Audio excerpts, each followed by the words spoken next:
नमस्कार दोस्तों, मेरा नाम है अंशुमन नायक और आप सभी का बहुत बहुत स्वागत है इंडियन डिफेंस न्यूज के डिफेंस टॉक सीरीज में, जहां पर हम रोज नए नए डिफेंस अपडेट्स के बारे में बात करते हैं। अब डिटेल में जाने से पहले जरा सुर्खियों पर नजर डालते हैं। क्या रशिया अभी जानबूझकर इंडियन एयरफोर्स की Mi-17 हेलीकॉप्टर्स की ओवरऑल कॉन्ट्रैक्ट को हासिल करने के लिए यूक्रेन की मोटर सिच को चाइनीज कंपनी बताने की कोशिश कर रही है, या फिर यूक्रेन की मोटर सिच की तरफ से भारत को झूठ बोला जा रहा है? गिलगिट बल्टिस्तान में सिचुएशन अभी काफ़ी ख़राब होने लगे हैं और यहाँ के लोगों का कहना है कि ना तो वो पाकिस्तान के सिटीजन है और ना ही गिलगिट बल्टिस्तान पाकिस्तान का हिस्सा है। रशिया के पास अभी एक ऐसा इलेक्ट्रॉनिक वॉरफेयर सिस्टम मौजूद है जो कि 300 किलोमीटर के दायरे के अंदर किसी भी ड्रोन को नाकाम कर सकता है और हाल ही में रशिया की तरफ से इसकी मदद से 9 टर्किश ड्रोन को मार के गिराया गया है। पीपल लिबरेशन आर्मी के जवानों को अभी एक नए मार्क्समैन राइफल के साथ साथ वेरिएबल ऑप्टिक्स को भी प्रोवाइड किया जा रहा है, जो कि उनको लॉन्ग डिस्टेंस एंगेजमेंट में काफ़ी मदद करने वाली है। बदले में हमारे जवानों के पास चाइना के मुकाबले बेहतर SIG 716 राइफल मौजूद होने के बावजूद भी इनमें कोई भी मेजर ऑप्टिक्स मौजूद नहीं है। साफ ग्रिपन की प्रोडक्शन को लेके अभी कुछ मेजर इशू सामने आए हैं, जिसको जानने के बाद भारत शायद ही इसको MMRC टेंडर में शामिल करने वाला है। और अंत में, दुनिया का सबसे बड़ा टेक्सटाइल और फुटवेयर इंडस्ट्री होने के बावजूद भी भारत किस वजह से अपने जवानों के लिए विंटर कपड़ों को अभी भी बाहर देशों से इम्पोर्ट कर रहा है? ऐसे ही कुछ और खबरों के बारे में हम आज की वीडियो में बात करने वाले हैं। तो चलिए देर न करते हुए आज की वीडियो शुरू करते हैं। अब वीडियो में आगे बढ़ने से पहले ब्रह्मोस मिसाइल को लेकर एक छोटा सा अपडेट है। अब आप सबको पता होगा कि ब्रह्मोस मिसाइल भारत का सबसे खतरनाक सुपरसोनिक क्रूज मिसाइल है, जिसको लैंड, वाटर और एयर तीनों प्लेटफॉर्म से लॉन्च किया जा सकता है। हाल ही में इसके कुछ रिसेंट ट्रायल भी कंडक्ट किए गए थे और 2-3 दिन पहले अपडेट आया था कि ब्रह्मोस मिसाइल की हाइपरसोनिक वेरिएंट के लिए DRDO की तरफ से अभी एक इंडिजिनस स्क्रैमजेट प्रोपल्शन सिस्टम को डेवलप किया जा रहा है। अभी ब्रह्मोस एरोस्पेस के CEO डॉक्टर सुधीर मिश्र जी का एक लाइव इवेंट होने वाला है, जिसको टेक्नोवेंजर की तरफ से होस्ट किया जा रहा है और इस पूरे इवेंट का theme opportunities in defence technology के ऊपर बेस्ड करके होने वाली है। ये इवेंट 23 अक्टूबर को होने वाली है, जिसमें आप सब चाहे तो शामिल हो सकते हैं। इस दौरान डॉक्टर सुधीर मिश्र जी ब्रह्मोस मिसाइल की करंट स्टेटस से लेके इसकी फ्यूचर डेवलपमेंट और यहाँ तक कि इसकी हाइपरसोनिक वेरिएंट की डेवलपमेंट के बारे में भी डिस्कस करने वाले हैं। अब इस दौरान वो क्या क्या बातें बताने वाले हैं ये तो मैं आपको 23 के बाद ही बता सकता हूँ, लेकिन आप सब चाहे तो इस लाइव इवेंट का हिस्सा बन सकते हैं और डिस्क्रिप्शन में आपको इसका एक लिंक मिल जाएगा, जिसमें जाके आप इस लाइव इवेंट की टिकट को ले सकते हैं। यहाँ पर आपको बाय का ऑप्शन दिखेगा, लेकिन इसमें क्लिक करने के बाद ये टिकट आपको फ्री में मिल जाएगी। टिकट लेने के बाद होगा ये कि जब ये लाइव इवेंट शुरू होने वाला होगा तो उससे थोड़ी देर पहले आपको नोटिफिकेशन मिल जाएगी और लाइव सेशन के दौरान आपके सवालों को भी वहाँ पे पिक किया जाएगा, जिसका जवाब डॉक्टर सुधीर मिश्र देने वाले हैं। ये लाइव इवेंट टेक्नोवेंजर की यूट्यूब चैनल पर भी आने वाली है, आप चाहे तो वहाँ पर भी इसको जाके देख सकते हैं। अगला अपडेट Mi-17 हेलीकॉप्टर को लेके है। आप सबको याद होगा पिछले महीने एक अपडेट आया था, जिसमें ये बताया गया था कि यूक्रेन की helicopter engine manufacturing company Motor Sich अभी दरअसल एक चाइनीज कंपनी बन चुकी है और इसकी मेजॉरिटी शेयर अभी एक चाइनीज कंपनी स्काईरीजन के पास मौजूद है। अब मोटर सिच को अभी इंडियन एयरफोर्स की Mi-17 हेलीकॉप्टर्स के इंजन को ओवरऑल करने का कॉन्ट्रैक्ट दिया गया था, लेकिन पिछले महीने जब रशिया की तरफ से भारत को ये इन्फॉर्म किया गया कि उनका मोटर सिच के साथ कोई भी रिलेशन नहीं है और इसकी मेजॉरिटी शेयर अब एक चाइनीज कंपनी होल्ड कर रही है, इसके बाद ऐसा संदेह किया जाने लगा कि हो सकता है इसके बाद भारत डील को कैंसिल करने वाली है। लेकिन अभी तक भारत की तरफ से ऐसा कोई भी स्टेटमेंट इशू नहीं किया गया जहां पर इस डील को कैंसिल करने की बात की गई है। बदले में अभी मोटर सिच की तरफ से रशिया के ऊपर ये आरोप लगाया जा रहा है कि वो अभी मोटर सिच के खिलाफ फेक प्रोपेगेंडा को फैला रहे हैं ताकि मार्केट में उनका कोई भी कंपटीटर ना रहे। मोटर सिच के CEO VA बोगुस्लेव के मुताबिक इससे पहले भी मोटर सिच इंडियन एयरफोर्स की Mi-17 हेलीकॉप्टर्स की इंजन को ओवरऑल कर चुकी है और अभी मोटर सिच के पास Mi-17 की VK2500 इंजन को ओवरऑल करने का लाइसेंस भी मौजूद है, जिसे 2002 में मोटर सिच और क्लिमोव के बीच साइन किया गया था। पर अभी क्लिमोव का कहना है कि 2018 में उन्होंने मोटर सिच के साथ अपने सभी रिलेशन को खत्म कर दिया था और अभी इंजन की ओरिजिनल इक्विपमेंट मैन्युफैक्चर सिर्फ क्लिमोव है। लेकिन फिर भी मोटर सिच का कहना है कि अभी भी उसके पास VK2500 इंजन को ओवरऑल करने का लीगल लाइसेंस मौजूद है। और बाकी अगर चाइनीज कंपनी की शेयर की बात करें तो इसको क्लैरिफाई करते हुए मोटर सिच की तरफ से बताया गया है कि जिस चाइनीज कंपनी का जिक्र यहाँ पर किया गया था उसके पास बस 5% शेयर मौजूद है और कोई भी टेक्नोलॉजी उसके साथ शेयर नहीं किया जाता है। दरअसल मोटर सिच ने अभी चाइनीज कंपनी स्काईरीजन से लोन ले रखा है, जिसको वो सूद समेत 2026 से पहले वापस करने वाले हैं। अगला अपडेट गिलगिट बल्टिस्तान को लेके है। अगर आप मुझे ट्विटर में फॉलो करते हैं तो आज सुबह मैंने एक पोस्ट किया था जिसमें मैंने ये बताया था कि गिलगिट बल्टिस्तान और पाकिस्तान के अलग अलग एरिया में अभी सिचुएशन काफ़ी ख़राब हो चुकी है। और स्पेशली अगर गिलगिट बल्टिस्तान की बात करें तो गिलगिट में अभी लोग पाकिस्तान की सरकार के खिलाफ प्रोटेस्ट कर रहे हैं कि यहाँ के जितने भी पॉलिटिकल एक्टिविस्ट को अभी पाकिस्तान ने जेल में बंद कर रखा है उन सभी को आज़ाद करे। इनमें से अभी बाबाजान को आज़ाद करने के लिए गिलगिट के लोग काफ़ी जोरदार प्रोटेस्ट कर रहे हैं और ये प्रोटेस्ट अभी लगभग 3 हफ्ते से कंटिन्यू चल रहा है। अब यहाँ के लोगों का ये कहना है कि गिलगिट पाकिस्तान का हिस्सा नहीं है और पाकिस्तान के रूल यहाँ पर लागू नहीं होते हैं। और अभी तो इसमें गिलगिट बल्टिस्तान के दूर दराज के गांव के लोग भी आके शामिल होने लगे हैं, क्योंकि अभी तक गिलगिट के जितने भी बड़े लीडर थे और जिन्होंने अभी तक गिलगिट में पाकिस्तान की तरफ से किया जाने वाला इलीगल हरकतों के बारे में विरोध किया था, उन सभी को या तो मार दिया गया या फिर उनको जेल में बंद करके रखा गया है। यहाँ के लोग अभी सीधे तौर पर इस बात से इनकार कर रहे हैं कि वो पाकिस्तान का हिस्सा नहीं है और अभी हर दिन यहाँ पर लोगों की प्रोटेस्ट की तादाद बढ़ती जा रही। पर दिक्कत ये कि ये बात बाहर नहीं जाती क्योंकि पाकिस्तान की जो मेन स्ट्रीम मीडिया है ये सब बातें जानबूझकर कवर नहीं करती है। यहाँ के लोगों का डिमांड ये है कि पहले तो वो पाकिस्तान के नागरिक नहीं है और गिलगिट बल्टिस्तान पाकिस्तान का हिस्सा नहीं है, तो पाकिस्तान का कोई भी हक नहीं बनता कि वो गिलगिट बल्टिस्तान के लोगों के ऊपर अपनी लॉ को थोप दे या फिर उनको अरेस्ट करे। इसके अलावा अभी पाकिस्तान की इंटरनल पॉलिटिक्स भी काफ़ी नाजुक दौर से गुजर रही है और एक तरीके से पाकिस्तान के अंदर सिविल वॉर जैसा सिचुएशन क्रिएट हो चुका है। अगला update Russian origin electronic warfare या एंटी ड्रोन सिस्टम को लेके है।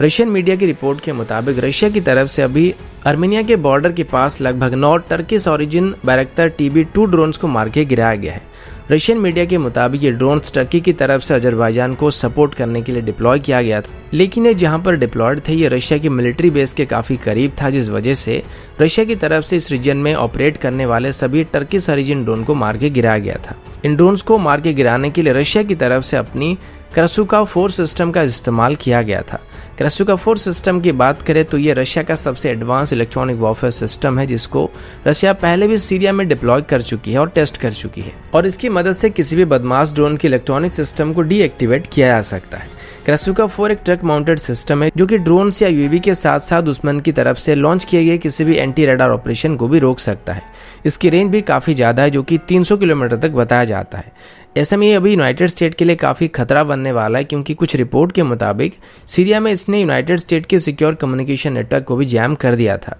और इसे अब दुनिया का सबसे एग्रेसिव इलेक्ट्रॉनिक वॉरफेयर सिस्टम बताया जा रहा है। अब रशिया का कहना है कि वो सिर्फ अभी अपनी एयरबेस को सुरक्षित रखने के लिए स्टेप ले रहे थे, जबकि ईरान का कहना है कि आर्मेनिया और अजरबैजान की लड़ाई की वजह से इसका असर ईरान के ऊपर भी पड़ने लगा है, जिस वजह से अगर ईरान की इंटरेस्ट को यहाँ पर हानि पहुँचती है तो ईरान भी काउंटर अटैक कर सकता है। अगला update line of actual control को लेके है। आप सब जानते हैं कि अभी लाइन ऑफ एक्चुअल कंट्रोल में भारत और चाइना के बीच कैसे हालात चल रहे हैं। इसी दौरान दोनों ही तरफ से लगभग 1 लाख ट्रूप्स को लाइन ऑफ एक्चुअल कंट्रोल में तैनात किया गया है। इसी बीच अभी ग्लोबल टाइम की तरफ से एक ट्वीट किया गया था जिसमें यह बताया गया था कि पीपल लिबरेशन आर्मी के जवानों को अभी एक नई लॉन्ग रेंज की असॉल्ट राइफल और वेरिएबल स्कोप से इक्विप किया जा रहा है, जो कि बैटल फील्ड में लॉन्ग रेंज की फायर फाइटिंग में पीपल लिबरेशन आर्मी के जवानों को काफ़ी मदद करने वाली है। अब जैसे ही ग्लोबल टाइम की तरफ से ऐसा ट्वीट किया गया था तो इसका ट्विटर में मजाक उड़ाना शुरू कर दिया गया, लेकिन अगर सीरियस इशू को लेकर बात करें तो वेरिएबल मैग्निफिकेशन स्कोप के साथ पीपल लिबरेशन आर्मी के जवानों को लॉन्ग रेंज की टारगेट के साथ एंगेज होने में आसानी जरूर होने वाली है। अभी जो नया assault rifle people liberation army को दिया जा रहा है उसका नाम QBU-191 है और ग्लोबल टाइम की रिपोर्ट के मुताबिक ये एक मार्क्समैन राइफल है जिसको लॉन्ग डिस्टेंस टारगेट पर एक्यूरेट फायर करने के लिए इस्तेमाल किया जा सकता है और आगे चल के ये पीपल लिबरेशन आर्मी की QBU-88 स्नाइपर राइफल को रिप्लेस करने वाला है। अब इस राइफल के बारे में या फिर इसमें किस तरह का स्कोप का इस्तेमाल किया गया है उसके बारे में कोई भी डिटेल ग्लोबल टाइम की तरफ से नहीं दिया गया था, लेकिन भारत की बात करें तो लाइन ऑफ एक्चुअल कंट्रोल में मौजूद सभी इंडियन आर्मी को अभी SIG 716 असॉल्ट राइफल से इक्विप किया जा रहा है, जो कि QBU-191 राइफल के मुकाबले काफ़ी ज़्यादा दूरी तक मार कर सकते हैं और इनका बुलेट भी QBU-191 की 5.8 × 42 mm की बुलेट से काफ़ी ज़्यादा बड़ा और ख़तरनाक है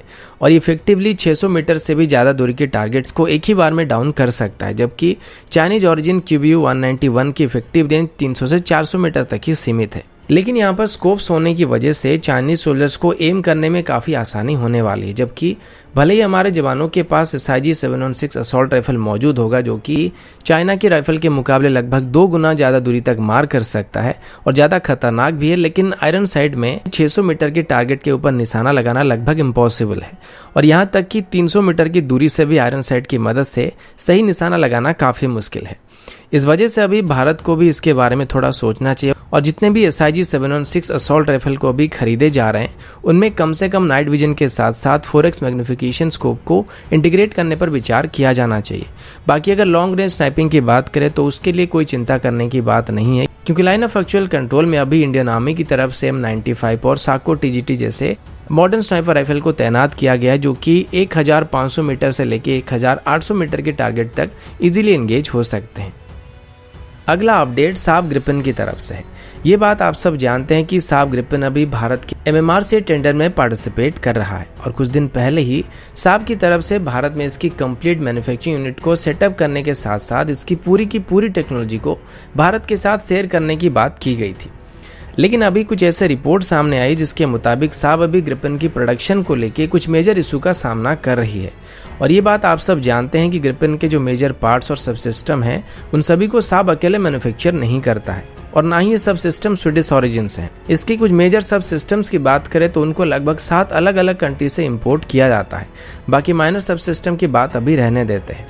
साब की रिसेंट स्टेटमेंट के मुताबिक पेंडेमिक की वजह से साब को $170 मिलियन का नुकसान इसी साल के अंदर हुआ है। साथ ही पेंडेमिक की वजह से वर्ल्ड वाइड सभी कंपनी बंद पड़ गई थी, जिस वजह से ग्रिपेन के लिए इस्तेमाल किए जा रहे मेजर पार्ट को लेकर अभी काफी परेशानी का सामना करना पड़ रहा है और एक तरीके से ग्रिपेन का मैन्युफैक्चरिंग रुक सा गया है, क्योंकि मेजर पार्ट के बिना कोई भी एयरक्राफ्ट को कैसे बनाया जा सकता है। ऊपर से अगर किसी एक देश से इसको इम्पोर्ट किया जाता या फिर किसी एक कंपनी से इसको इम्पोर्ट किया जाता तो भी ये कुछ हद तक अलग बात थी, लेकिन यहाँ पर 6 से 7 देशों से ग्रिपेन के अलग अलग पार्ट्स को इम्पोर्ट किया जा रहा है और इन सभी में अभी तालमेल बिठाने में साब को काफी परेशानी का सामना करना पड़ रहा है। अब साब इसके लिए खुद की सब सिस्टम को भी डेवलप करने का प्लान कर रहा है, लेकिन इन सभी को शुरू से डेवलप करना, टेस्टिंग करना और अलग अलग टेस्टिंग को क्लियर करने के बाद ऑपरेशनल यूज में इस्तेमाल करने के लिए सर्टिफाई करने में काफी वक्त लगने वाला है और ये अभी ग्रिपेन की प्रोडक्शन पर बहुत ही नेगेटिव इम्पैक्ट डालने वाली है। यहाँ पर भारत के लिए एक बहुत ही बड़ा मेजर पॉइंट बनने वाला है, क्योंकि अगर भारत इसको MMRC टेंडर के अंदर खरीदता है